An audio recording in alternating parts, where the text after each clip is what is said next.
Okay, so Rachel, please take it away. And the title of her book is right there on the first slide. Please. Great, thank you, Francois. And now I know you can see my share screen. So thanks everyone for coming. I've prepared a kind of really broad overview of the book. We'll see how it works. So I'm going to kind of touch on everything in a kind of broad sweep, as opposed to going in depth into part of it. So let's begin. Well, if I can move my slides. Yes. Okay. So the book starts off during its sort of context is the Egyptian Revolution of 2011, but then it's of course asks much broader questions than that. So during the Egyptian Revolution of 2011 and the counter-revolution of 2013, political parties and figures jostled to shape the new order. Attempts were made to delineate the relationship between religion and politics. And one of the main ways this was done was through the writing of constitutions. Various political parties and actors brought different views on the following issues to the table. Who gets to speak for Sharia, or otherwise known as Islamic law? So Article 2 of the Egyptian Constitution states, quote, that the principles of Islamic Sharia are the major source of legislation. But this raises questions over who gets to decide what counts as such principles. Other contested issues were the role of Egypt's Coptic Christian minority and other non-Muslims, the role of women in the family, and whether Egyptians should be treated as individual citizens or as part of familial structures and religious communities. Positions on such questions were often framed as either religious or as secular. Such a binary enabled the political actors to legitimize themselves and delegitimize others, but did not actually describe the nature of the positions that were taken in any meaningful sense. So revolutionary Egypt and the constitutional debates provided the historical context, but I wanted to look in a broader way at the complex effects of constitutional commitments to the Sharia. So in the book, I argue that constitutional commitments to the Sharia have caused the Sharia to be recast into what I referred to as modern Islamic state law. While the form that the norms of the Sharia take is influenced by pre-modern antecedents, it is also molded by the specific and changing needs of the modern Egyptian nation state.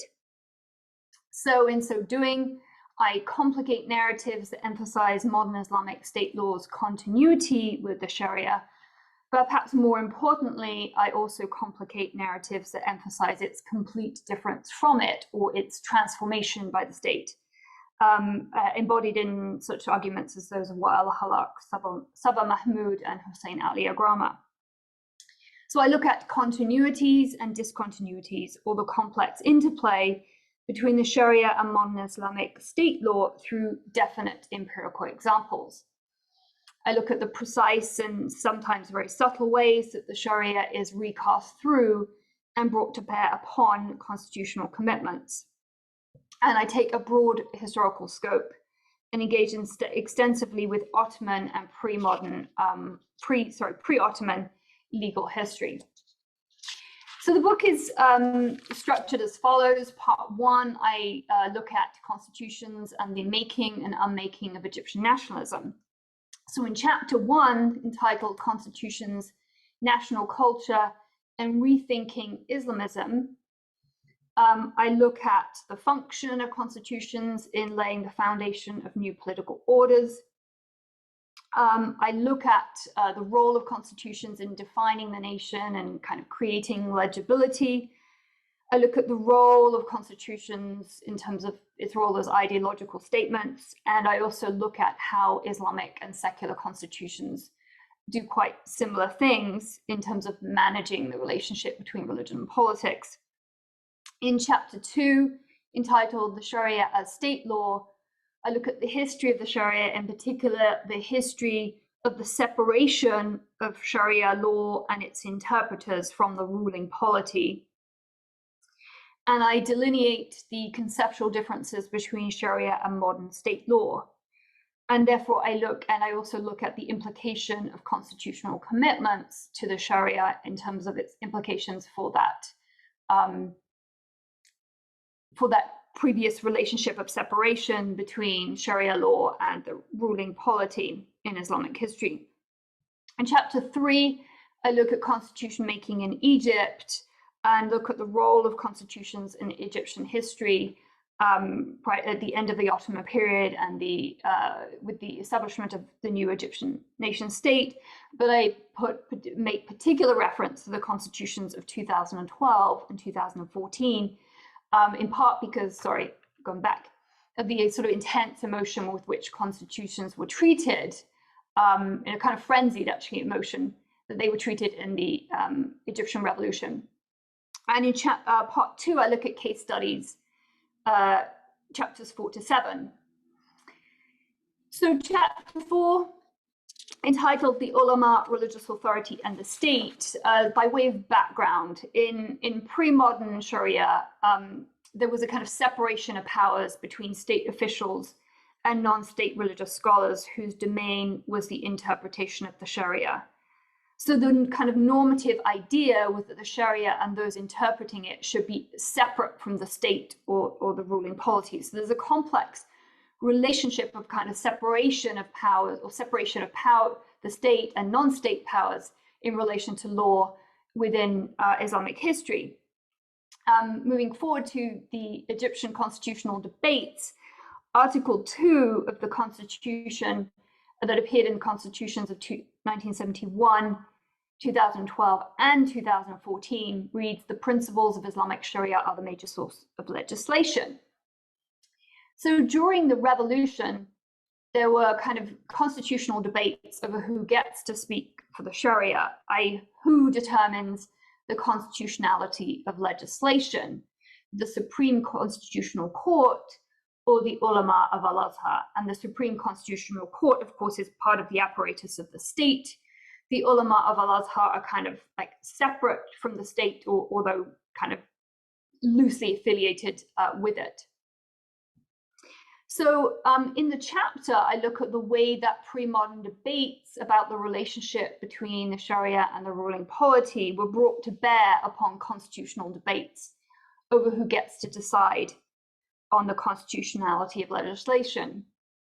And despite tensions between positions that wished to vest all legal authority in the state and those that wished to apply a model based on a kind of separation of powers between state officials and non-state religious scholars, I argue that Islamists are generally quite pro-statist, and in that sense are very similar to secularists within Egypt, in that they support the Supreme Constitutional Court, or the idea that the Constitutional Court should have ultimate control over who interprets the constitutionality of legislation.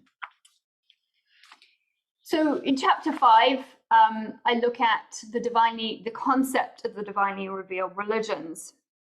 So in the Constitution of 2012, a new article appeared that was retained in the Constitution of 2014. And it reads, it's Article 3, and it reads, "The principles of religious laws of Christian and Jewish Egyptians are the main source for the legal regulation of their personal status affairs, their religious affairs, and for the nomination of their religious leaders."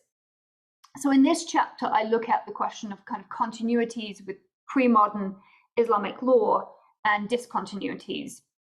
So the continuities that it has with pre-modern Islamic law, or the so-called Millet Ottoman system, is one, the concept of freedom of religion, the freedom of religion for the divinely revealed religions clearly derives from Islamic theological principles and Islamic jurisprudence. And these theological principles did become kind of embodied in the legal system of judicial autonomy that non-Muslims were granted. Yet such legal judicial autonomy that non-Muslims were granted was less because of a desire to positively affirm Christianity or other religions, but it was more of a tactic that allowed the Ottoman Empire to govern vast and religiously diverse territories. But moving forward to modern Egypt, its discontinuities with pre-modern Islamic law are that this new constitution, kind of in affirming Christian and Jewish rights to their own personal status law, gave a greater level of state recognition and inclusion for Christians, and in turn exclusion for other non-Muslims. So it represented a kind of particularly nationalistic affirmation of Christianity. And this was shown in the Constitution's preamble, so it actually ended up being quite florid and verbose, almost over the top in their kind of religious dialogue, affirming a kind of unity between Christianity and Islam. And this very nationalistic affirmation of Christianity, some people have argued that this article was very Islamist and kind of presented by Islamist groups. But actually, I show in the book that while some secular groups did oppose Article 3, it actually had a very broad constituency of support that encompassed a diverse range of groups, including the Coptic Church, the military, and parts of the secular and judicial elite, along with leaders of Al-Azhar and the Islamists. So in that sense, I argue that the concept of the divinely revealed religions, particularly here the affinity between Muslims and Christians, has kind of become a cornerstone of Egyptian nationalism. This all kind of always existed, but it became particularly strong in the post-revolutionary period of post-2011. Okay. So marching forward, chapter 6, I look at the concept that the family is the basis of society. So in this chapter, I look at how the concept of the family became kind of entangled in modern constitutional debates about the religious or the secular nature of the Constitution. I look at how women's rights were kind of used as a delegitimizing or legitimizing tool by all parties in these constitutional debates. For example, there was considerable uproar at an article in the Constitution of 2012 that stated that the family is the basis of society. And in fact, it was used by kind of those who identify themselves as secularists to argue that this constitution was deeply Islamist and anti-women's rights. And yet in reality, actually, that constitutional article had been fairly consistent in Egypt's constitution since 1956. So it wasn't spearheaded by the Islamists, even though it was argued to be the case.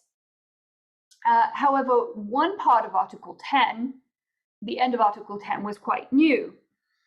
And it stated, the state assumes responsibility for caring and protecting female breadwinners, divorced women, and widows.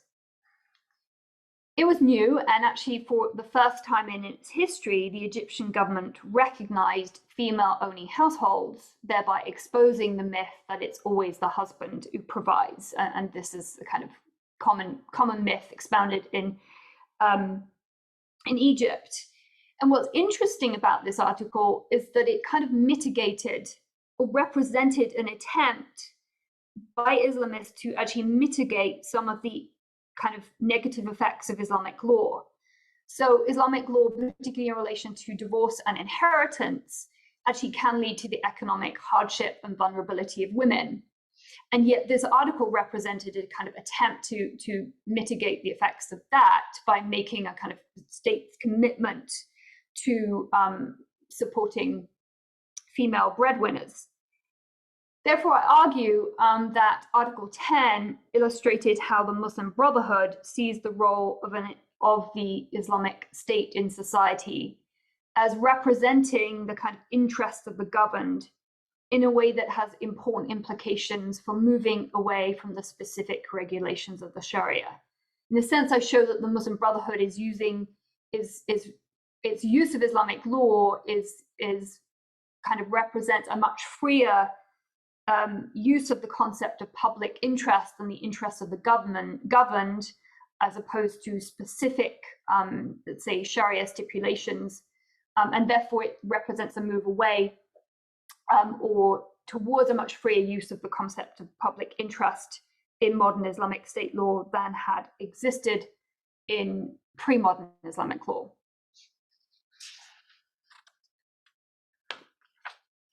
Okay, and moving to my last chapter. Funnily enough, this is the chapter I enjoyed writing most, and I came to it last.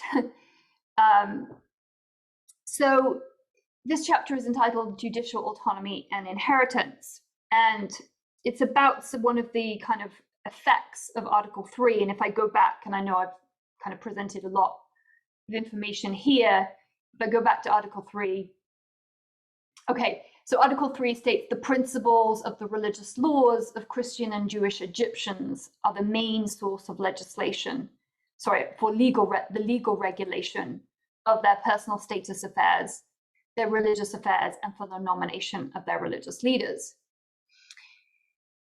So going forward to, sorry, I'm going to have to go all the way through chapter 7, I look at one of the effects of Article 3. So in giving non-Muslims the right to their own personal status law and constitutionally enshrining it in the Constitution, Article 3 opened up the possibility for renegotiating the nature and extent of such personal status law. And in the chapter, I argue that Coptic Christians in Egypt are currently trying to renegotiate personal status law to include inheritance law. Okay, since the 1940s, inheritance law has constituted, Islamic inheritance law has constituted national law, i.e. has been applicable for both Christians and Muslims since the 1940s. But as I show in this chapter, because of the constitutional Article 3, they're using this to attempt to, in a sense, gain an exemption from Islamic inheritance law and apply their own particularly Christian inheritance law. So many Christians now are calling for the application of, quote, their own law for inheritance and argue that Article 3 gives them the right to do so. And just as a kind of aside, it sometimes seems straight. So Islamic law has very detailed provisions on inheritance. And actually, it's one aspect of law that's relatively unable to be kind of interpreted or negotiated because Islamic inheritance law is stipulated in the Quran. And therefore, Muslim families are quite restricted in how they distribute estates. Okay, so there's two important features of Islamic inheritance law.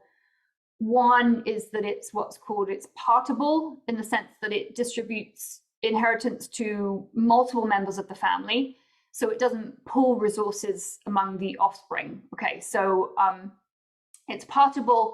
It also discriminates against individuals on the basis of gender, so often gives men twice the legacy of women, not in all cases, but in some of the most important ones, perhaps if giving your offspring. So if you are a daughter, you often get half that of brothers.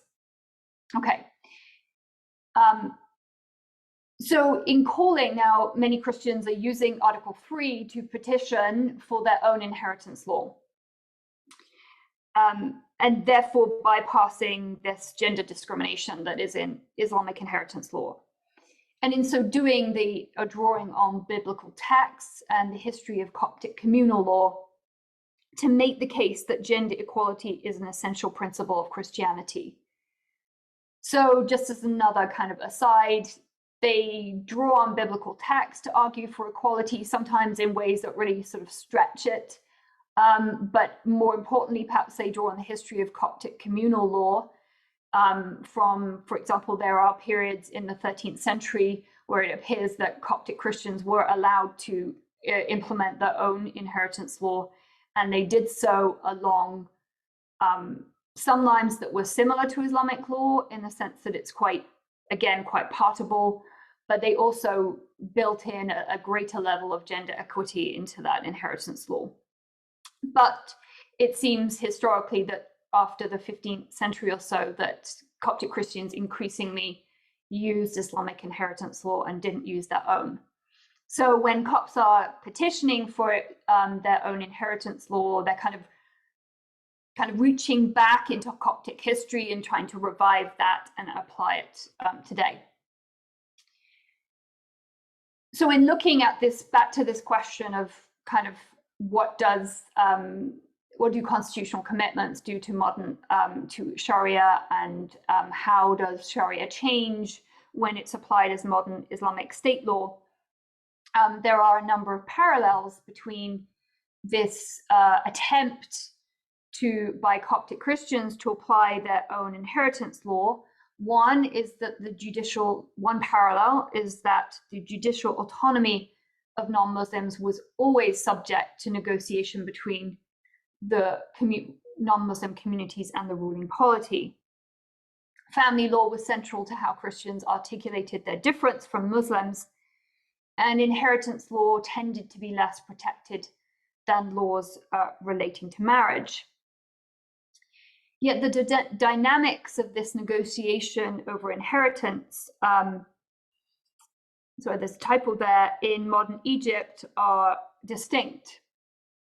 So what's new about the way that Copts are petitioning for this exemption from national law regarding inheritance is that in modern Egypt, non-Muslims are free to apply their own law only by way of exemption from national law.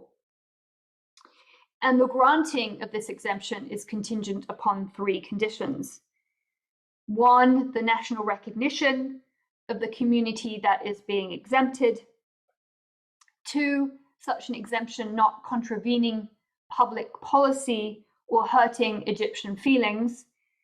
And three, defining the status and its relationship with religion of the act or idea that is to be granted the exemption. So in this case, I illustrate how, in a sense, the fact that Copts are petitioning for a separate inheritance law is actually incredibly fraught, in part because in the sort of modern context, there is a much greater emphasis upon the kind of, let's say, the unity and the homogeneity of law, so that exemptions are much more reluctantly given. Whereas in the Ottoman context, actually, this sort of pluralistic legal system was much more fluid, right, much more flexible, and Coptic Christians did have much more space within which to kind of enter into those negotiations. Okay, I'm about out of time. Thank you.